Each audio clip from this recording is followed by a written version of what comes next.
You're listening to Entrepreneur's Enigma, a podcast about the ups and downs of the entrepreneurial journey. Every week, your host Seth Goldstein interviews entrepreneurs from all walks of life about their entrepreneurial journeys. From store owners to Fortune 500 CEOs, we all have stories to tell. So sit back and join us for the next 20 or so minutes while we explore the entrepreneurial world.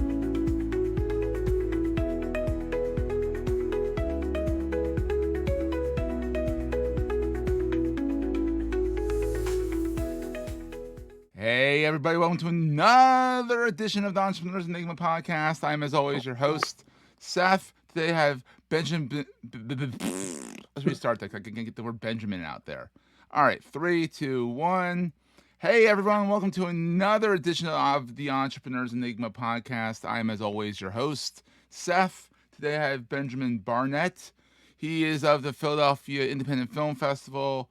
He is a realtor, he is a creative director, he's a CMO, he's a kind of a jack of all trades entrepreneur. I know him from Bar Camp, Philly. I think that's where we first met. Yeah, I think so. But Philly's a weird city with the creatives. Everyone kind of knows each other. So it just made sense to get Benjamin on here. Literally jack of all trades. I mean, he's like, let me be a realtor too on top of everything else he does. You know, it's like, come on. It's like, hold my beer, buddy. Hold my beer. Let me show you what else I can do. So you've been an entrepreneur for a while now. I mean, you've ran the Philadelphia Independent Film Festival for how long now? We just passed our 17th year 2 weeks ago, Philly Tech Week. Wow, that's awesome. Yep. Looking forward to number 18. 17 years. That's incredible. And it's housed out of the Ritz, right? We have screened at the Ritz. We screen everywhere. We actually screen at the Ethical Society. We were screening with Lightbox Theater, which of course we all heard what just happened here. And also we work with somebody who built a smaller 75 to 85 seat theater down in Northern Liberties. Oh, that's fun. So it's kind of like, wherever you can get a spot. We screened at PAFA, Constitution Center, Franklin Institute. Oh, even better. Yeah. There's a lot of good spots in Philly. Great spots. We usually match the film and the theme and the genre with the type of venue is one of the things. Aren't you fancy? Fancy schmancy. I love it. And so you've been an entrepreneur your whole life, right? You've always been doing something with entrepreneurship and I have. Moving back to Philly, traveled around the world, graduate school in San Francisco and worked, there to help put myself through and definitely had always had an entrepreneurial spirit, a desire to build and create and engage people and communities and things. So I was fortunate to be in San Francisco, honestly, when the whole techboom.com boom happened in the early 90s. I've been there for the bust? Riding it ever since. We're going to take a quick break, hear from our sponsors, and get right back to the show. Were you there for the bust? I wasn't actually. I was. Oh, smart man. Yep. Well, I was here for the bust, so I don't know if it was smart or not. But I had gone overseas. I was in Israel after grad school, and so I've always worked in technology and creative spaces. That's fun. So you have worked for the man, the person, the woman, the conglomerate. Before. Yes. Oh yeah. What do you like? What do you like most about being an entrepreneur, though? I mean.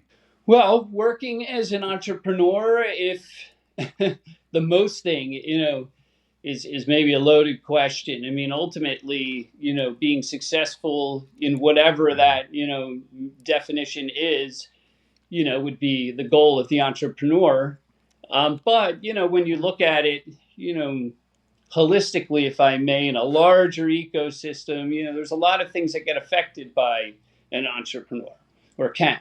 Yeah. So, that's also satisfying, is helping and engaging and working with people and doing good things. So, and having the right to work 80 hours a week. Yeah, that's part of it. But for yourself, you need to believe, so it's definitely nobody else will, I was always told. So, you have to believe and you have to be honest with yourself. So, that should be your motivating factor. I know it's amazing. So how did you find where did you go to school originally? How did you find your way into film and the creative ecosystem? Well, I have an undergrad degree in English Lit from American University. One of So, those general degrees that you can't use for anything. well, I was reading a lot of American literature, contemporary So there you go. literature, John Cheever, Raymond Carver, Kermit Moyer, So there's Ooh, those like are a good lot of books. different stuff that really, was out there. And, Yeah. it gave me the sense of the arts. And I, Yeah. appreciated that. So I actually, this was in DC, obviously. So I worked in some local clubs every now and then, would see shows, go to see readings, plays. I bet. So in Yeah. DC, it was just this in the late 80s. So this was 85 to 89 when I was there. And it was an incredibly rich artistic city that really, in my opinion, was a little bit the same and a little bit different than Philadelphia. And this was the It's arts. quirky. DC is very quirky too, just like Very quirky. Philadelphia. It's international. There's people Oh, from it's very everywhere all international. over. So, it was great to be in that international space like that, checking Yeah. out the art. So That's wild. So you went to American, and you got an MFA too. yep, I have an MFA in ad design from the Academy of Art over in San Francisco. Oh. Another great experience being in San Francisco. Studying advertising design was arguably the best city in the world to do it. The Yeah. Academy gave me that ability by bringing in a lot of local talent and things like this, people Yeah. actually working in the field, and really gave me a sense of what that world was like, marketing, producing, things like this. And that's where I Yeah. gravitated more to the film piece, the commercial piece of it, Yeah. and started, engaging film and editing and things like that at that point wholeheartedly.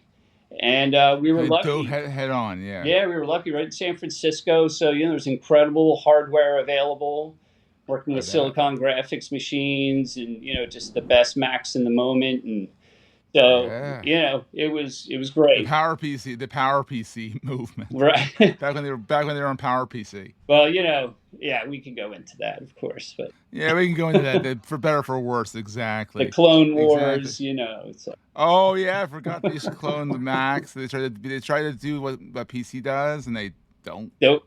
They No, no, decide no. it didn't work that well. Nope. Now you can still kind of hack it, but you Yeah, shouldn't. they were fun in the moment, but too expensive and obviously clunky and just, all the above. So, Computers back then were really expensive. Now they kind of commoditized, come down.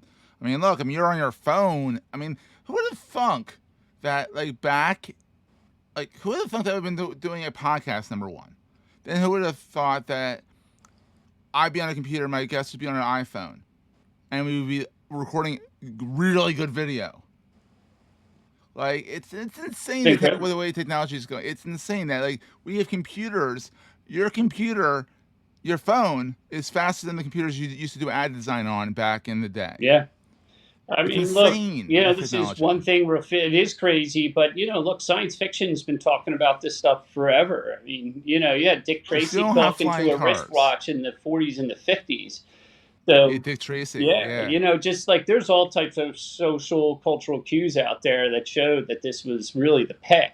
And if you think about the technology, where we were 100 years from that, 100 years ago to now, yeah, it's only been 100 years. Astounding. So in 2024 now, it was 1924, and how not backwards, but how archaic we were. Oh yeah. In 100 years. Now that's a lifetime for a person. Generally, if you're lucky, you get 100 years out of your life. If you're lucky, but it's happening more now. But if you think about it, we've done so much in that 100 years, in one lifetime. People have seen everything from the Depression through AI. Yep, it's incredible. It's amazing to think that. Even I'm 43, and I remember the start of the internet. I'm a digital transplant, not a digital native. My kid's a digital native. My kid doesn't know before the internet. He doesn't know dial-up. I showed him the sound for AOL's beep, boop, boop, and he's like, what the hell is that? He'll put it in a song one day, maybe. Oh, they have it in songs. Yeah, because it's classic. It brings back such memories. It's like trigger stuff. Good stuff, but triggers, memories. So, all right. So you did the corporate grind. You've got the experience. You've taught in universities. May UArts rest in peace for better or worse, because we're recording this and UArts just went kapflooey, strangely really devastating fast. for the community. Yeah, but I mean, Rosemont. Do you see Rosemont's picking up all the kids? If Rosemont the said, kids want to we'll go, take the all of kids them. wanted to go to UArts and be part of that MBEC program, that music and I know, creative it program. It's a sucks so great bad. program. The film department was really I cranking, know. like animation. I mean, there was really incredible work. Something happened there, and I think there's Dance. going to be an investigation, and people are going to figure out what the heck happened Yeah, there. Like, no, usually it's like they give a year's notice, not 5 days. You heard me right. 5 days notice. yep, no. Something fishy is going on. But anyhow, we're dating the podcast, but this podcast isn't going to come out too soon after. And maybe I'll put in the show notes the update to that, because I know you taught at UArts for a while. And so you've done the academics, you've done the corporate, you've done the entrepreneur. What do you prefer? Or does each have all their kind of pluses and minuses? They do. And for me, at least, and this probably or maybe not true for others, but for me, they all cross somewhere. So there's nothing that's running sort of, dual, or parallel or something. Everything's part of like a cog in the wheel. So, like, for example, real estate clicked in for many years. I was scouting properties in Philadelphia for 30 years, basically, just helping people make local films. So it was natural for me to be watching and looking at properties and watching neighborhoods grow and not, and this, that, and the other, and just, really working in town like that. So on foot, most of the time, and, just getting a sense for what's going on.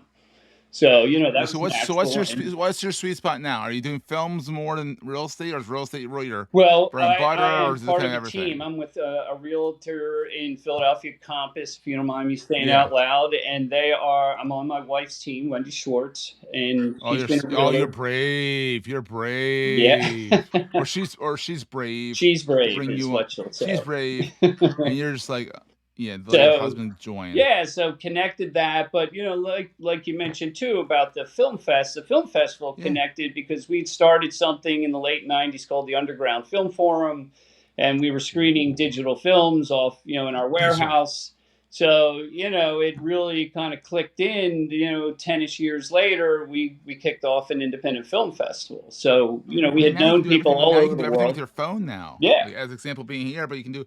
I mean, people do their full videos on their whole film on the iPhone. Right, and we're the founders of MediaBureau.com. So I don't know if you remember the Media Bureau in Philly, but they're definitely one of the first digital networks in Philly, producing original content, writing, directing, and really bringing the digital piece to the web. Yeah, back in the day, webcasting as we called it then. Streaming. Webcast. Oh my God, webcast. Right. Yeah. So and then they were called netcast, and then they're finally called podcast. Right. So well, exactly. So we did many shows, hundreds of shows for about 10 years.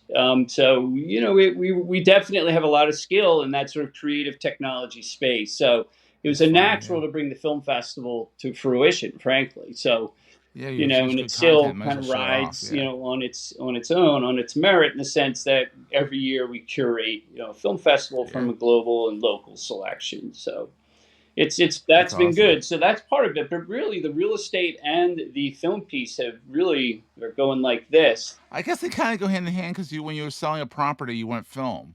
You do. We certainly work with a lot of videographers and photographers. So, speaking of UArts, contact your local realtor and, do work like that. It's available. It's definitely available. It's so weird how it's very disparate like categories, but they all intersect. It's very interesting. And that's the key. And when we talk about entrepreneurship, at least in my mind, we're thinking like teams and products and raising capital and building all this in. We've definitely done that years ago at this stage, but we're definitely at a point now where the film festival is more of a community-based conglomerate, so to speak. That.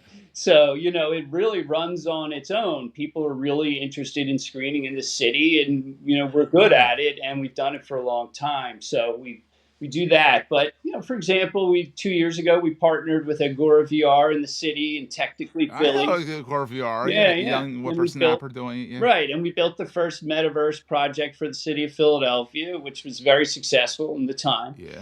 And which 2 years ago, which is actually still up. And Wow. so we're always engaged in that sort of a content Philadelphia global connection marketplace, and Love that's it. streaming, tools, applications. We're Love it. there to take part. So what is the bet? What keeps you up at night with entrepreneurship? Like, what keeps you up at night? So Or do you sleep like a baby? no, there's no baby sleeping like a baby, unfortunately. But in one way, there's rest. I think Yeah. too. And look, to be fair, I'm definitely not in my 20s here, so having done this for a little while now, there's definitely a different phase that I would say I'm at. So, and just by the natural laws of nature. So, what keeps me up is really what I learned when I was really working day to day in media bureau and keeping up with the technology was, in fact, really being able to participate within the community environment and models wherever you are, in this case, Philly, while at the same time innovating constantly, like there, every second of the day, every millisecond of the day, just like knowing 10 steps ahead of what was going on in our world, in the streaming world, in the world. Yeah. So, and that meant technology, content, how all these things were being produced and what people wanted or didn't want in the moment. That'll keep you up at night. So that trend analysis, that data analysis work is, astounding in terms of the amount of time and thought and everything. And never stops. I'm sure you keep a pen and paper by your bedside. Well, and a lot of exactly. A lot of waking up and writing dreams down and things. Well, you're creative. That's what happens. Yeah, exactly. So but that's it's a good thing if you like data, and I do, and that's the other point to this is I actually like to do this. So it's not painful work. What you do is kind of key. Yeah, it's a lot. You don't mind spending the 80 hours a week doing stuff because you enjoy it. So that's what matters. Exactly. So what is the most important thing to carry with you all the time? This can be as a film camera. This can be woo-woo as you want to get. So, well, the irony is that it's this phone. It's the phone and the ability to be able to point and shoot whenever I want. So I get to shoot in HD in the palm of my hand, where, I've watched the evolution of, $10,000 SD cameras are now, $800 iPhones, or $1,000 iPhones. Like it's insane. It is. Like the quality of the phone. I mean, I got the Pro, not the Max, but I got the Pro, and it's like, well, it's incredible. The quality is like, it's like you look at this camera, like, how good can that camera be? Android's a great product. I mean, the bottom line is it's also the way you can connect internationally, locally, across different platforms. It's ubiquitous, ness of this actual tool that is suddenly just it's an extension of us. I mean, everybody would ultimately want one if they could have one. So the best camera is the one you have with you. Yeah. And that's great. I have a DSLR over there that I haven't used in like 3 years because I have to think to bring it with me, whereas my phone's always with me. Exactly. And I'm like, it's just it's an extension. Exactly. Yeah. And so Benjamin, so where can people find you online? Where's the best place to connect with Benjamin? Well, you can connect with us at PIFF Films, PIFF Films.tv, or MediaBureau.com, which has been up for, we're about to celebrate our 25th year. So, definitely, we're out there all over Twitter. We've posted tens of thousands of times over at Phila Indie, Politicians TV, and Beta Lab. Beta Lab being our tech handle for about 15 years. And we're Facebook. We're on Instagram. You're on LinkedIn. Yeah, so we're on LinkedIn. We're in Quorum. We still post to Tumblr. We're out there for a long time. You need to be when you're creative. You need to be everywhere and anywhere. Everywhere and anywhere. So we have little islands. We actually just dumped our TikTok account, so we might pop that probably back. Smart. Yeah, but it's pretty smart because who knows who knows where that's going. I think it's the first time since like Friendster or something that we dumped an account. I can't remember though, but it's been a while. You have to be so many places though, so it's that kind of thing. So. Actually, if you search MySpace, you're probably still up there. Oh yeah, MySpace still exists. Yep. For better or for worse. Yep. It's not the best. It's like spam ad world. It's pretty crazy actually. Yeah, I haven't been back there in years. So Benjamin, this has been so much fun. Thank you so much for being on. And we will See everyone next week. That was a great show.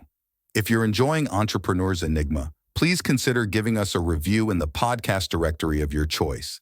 Every review helps us reach new listeners. If you like Entrepreneur's Enigma, consider the other shows on the Marketing Podcast Network at marketingpodcast.net.